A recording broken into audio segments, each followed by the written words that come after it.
त्यानंतर थेट आपण बघतोय रोहित पवार हे तिथे पोहोचलेले आहेत आणि काही वेळांमध्येच आता बारामती पोलिसांमध्ये रोहित पवार हे तक्रार दाखल करणार आहेत।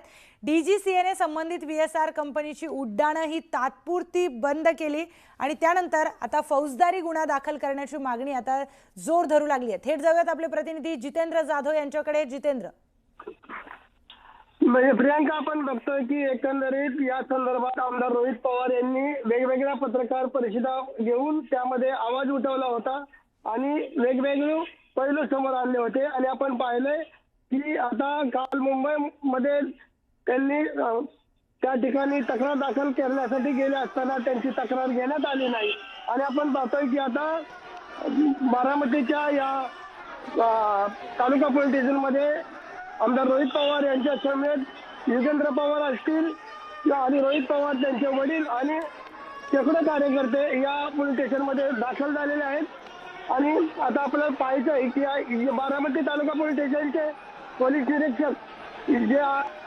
आहेत चंद्रशेखर यादव हे तक्रार घेणार का हे आपल्याला पाहायचंय।